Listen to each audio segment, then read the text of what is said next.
আনন্দরত্ন একাডেমির ইউটিউব চ্যানেলে সকলকে স্বাগত জানাই এবং ইন্ডিয়ান কনস্টিটিউশনের যে সিরিজ আমরা শুরু করেছি সেখান থেকে আজকে আমরা পড়ব প্রস্তাবনা সম্পর্কে। দেখো, তোমাদের বোর্ডে পেছনে আমি প্রস্তাবনা সম্পর্কে যা যা আলোচনা করব সেটা কিন্তু দেওয়া রয়েছে। অনেকে রিকোয়েস্ট করতে শুরু করেছো পিডিএফ দিলে ভালো হতো।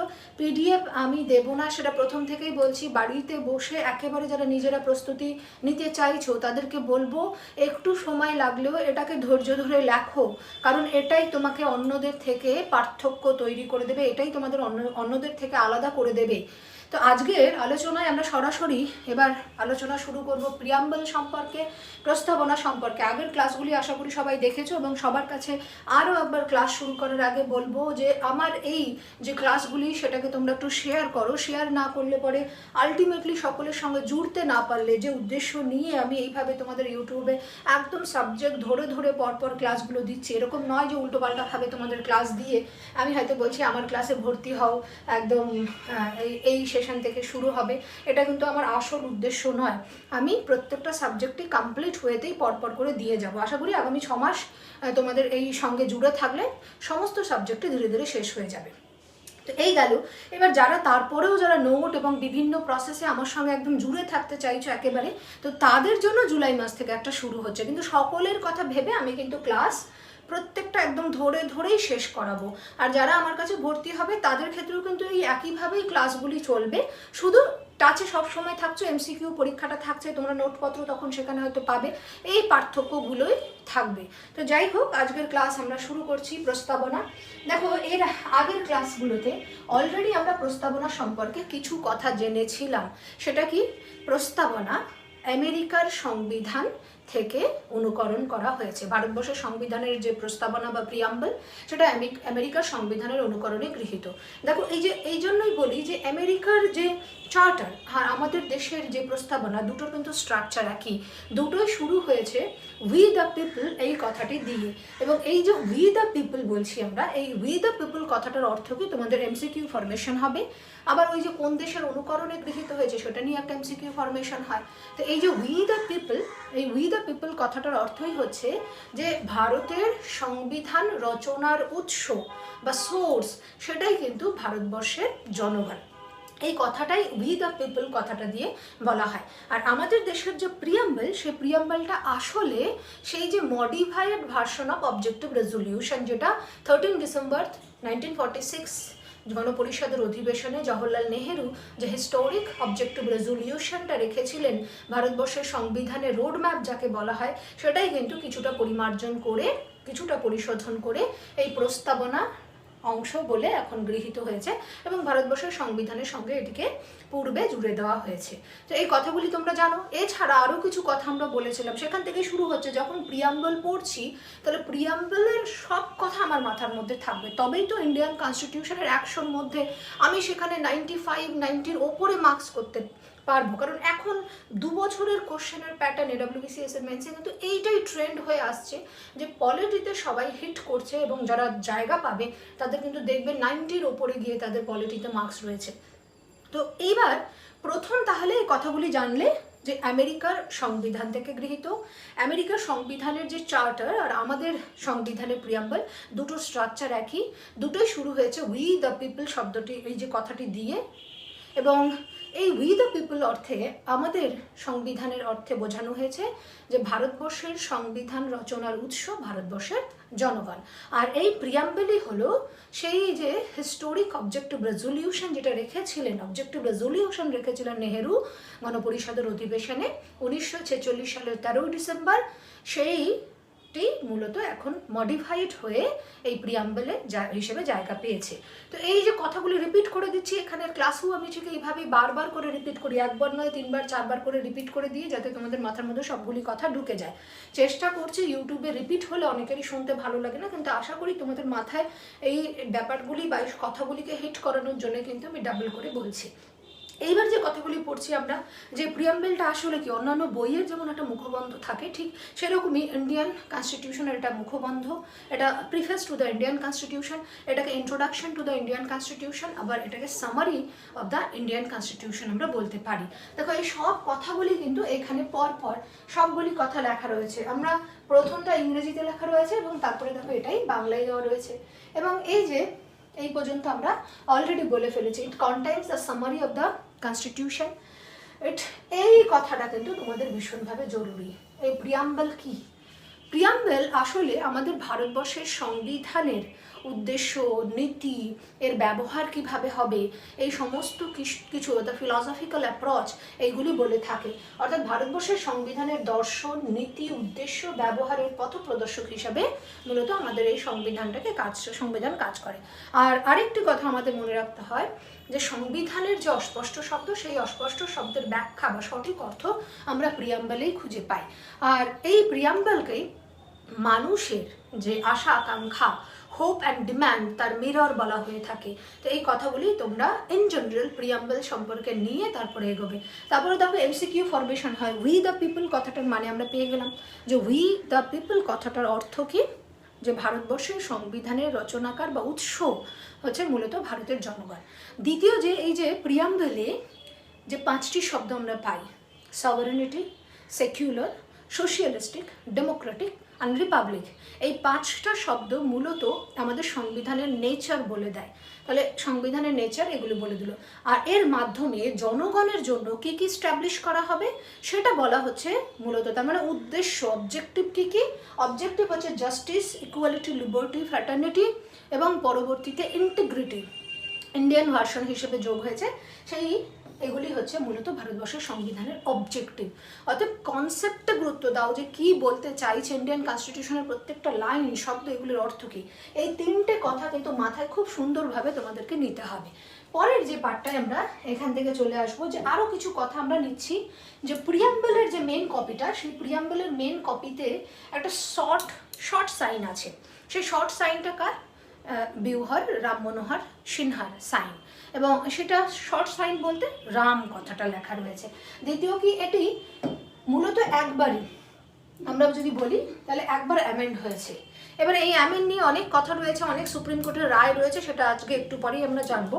আমরা শুধু এইটুকু এখানে জেনে এগোবো, সেটাকে 1976 সালে সুপ্রিম কোর্ট স্ট্রংলি মেনশন করে যে preamble is the part of Indian constitution. কারণ এই নিয়ে একটা বিষয় বারংবার করে উঠতে থাকে। এই যে 1950 সালে 26শে জানুয়ারি সংবিধান কার্যকর হলো, তারপরে এর মূলত অ্যাপ্লিকেশন যখন হতে শুরু করেছে, সেই সময়ে বারংবার এই বিষয়টি উঠেছে যে প্রিয়াম্বল কি ভারতবর্ষের সংবিধানের অংশ নাকি অংশ নয়। কারণ আর্টিকেল 368-এ বলে দেওয়া রয়েছে যে parliament can amend any part of Indian constitution without diluting the basic structure.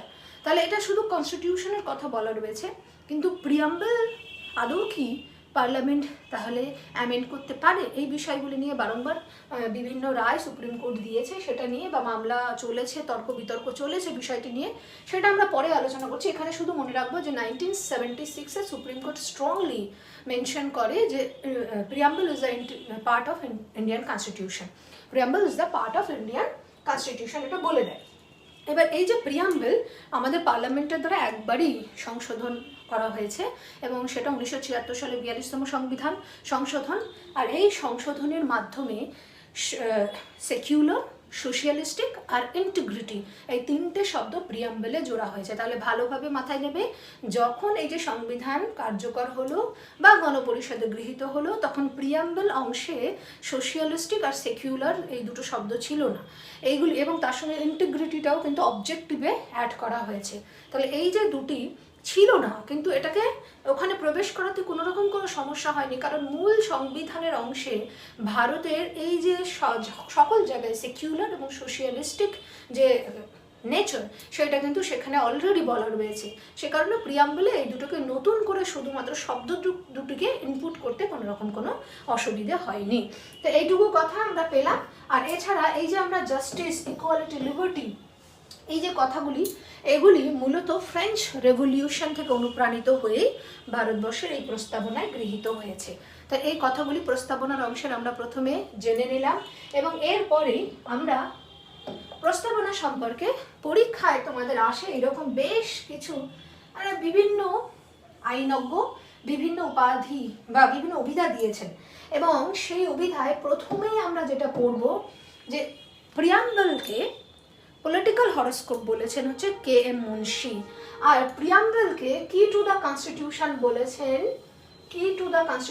বলেছেন ডক্টর বি.আর. আম্বেদকর। এটা নাম কেটে দিলাম আমি, বি.আর. আম্বেদকর। আর keynote to the constitution সেটা আর্নেস্ট বার্কার বলেছেন। Soul of the constitution Thakurdas Bhargava, paradise of lawyers M V. Pylee বলেছেন, এবং তার সঙ্গে আমরা পাবো identity card of Indian constitution N A Palkhivala বলেছেন। এখান থেকে একটা এমসিকিউ প্রশ্ন তোমাদের প্রায়ই বারংবার আসে, এবং সেই অনুযায়ী নিজেরা প্রস্তুতি নেবে। দেখো, পড়ে নেবে। এইবার আমরা চলে আসছি সেই জায়গাটায় যে বিভিন্ন মামলা, আলাদা আলাদা বিষয়ের মামলা চলাকালীন সময়ে এই প্রিয়াম্বল ভারতবর্ষের সংবিধানের অংশ কিনা সেই নিয়ে সুপ্রিম কোর্ট বেশ কয়েকটা ভার্ডিক্ট বা রায় দিয়েছেন। তার মধ্যে থেকে আমরা সহজভাবে এখানে কিছুটা মনে রাখবো, weather preamble is a part of Indian constitution are not.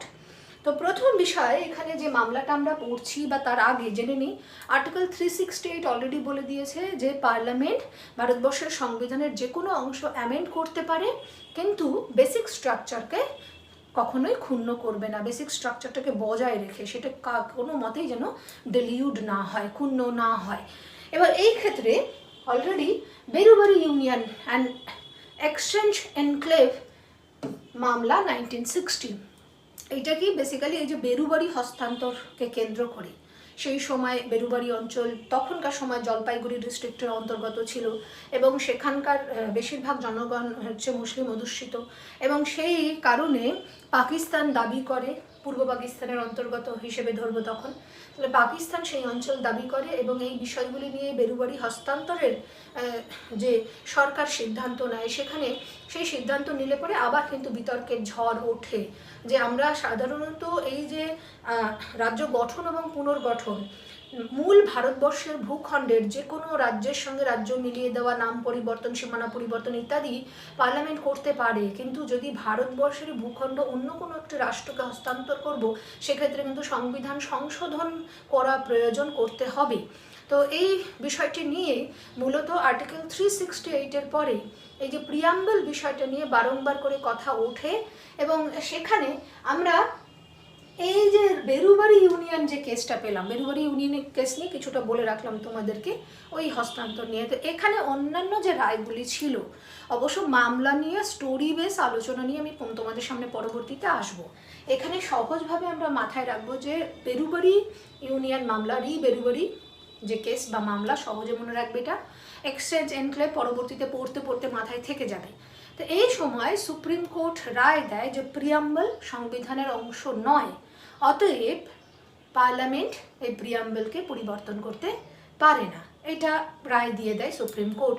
এবং এর ফলে দেখা গেল যে সুপ্রিম কোর্ট একটা পয়েন্ট মিস করে, সেটা কি, যে ভারতবর্ষের সংবিধান যে যে পদ্ধতি মেনে গণপরিষদে গৃহীত হয়েছে, সেই একই পদ্ধতি মেনেই কিন্তু এই প্রিয়াম্বলটাও গৃহীত হয়েছিল, তাহলে অংশ নয় বলি বা কী করে। তো এই ইস্যুগুলি পরবর্তী যে কেস, সেগুলি আবার এই যে বিষয়টা সেটা কিন্তু উত্থাপিত হতে থাকে, এবং পরবর্তীতে Kesavananda Bharati versus state of Kerala মামলায় সুপ্রিম কোর্ট আবার এই প্রিয়াম্বল নিয়েও, ওই মামলার যা রায় দিচ্ছে তার সঙ্গে সঙ্গে এই প্রিয়াম্বল নিয়েও একটা রায় দেয় যে preamble is the part of Indian constitution. তাহলে এর সাপেক্ষে আলটিমেটলি কি বেরিয়ে এলো, যে পার্লামেন্ট এটাকে পরিবর্তন করতে পারে, ইন্ডিয়ান কনস্টিটিউশনের যেরকম পরিবর্তন করতে পারে তেমনি প্রিয়াম্বলও পরিবর্তন করতে পারে, কিন্তু বেসিক স্ট্রাকচার কখনোই ক্ষুণ্ণ করা যাবে না, সেইটাকে মেনটেন রেখে।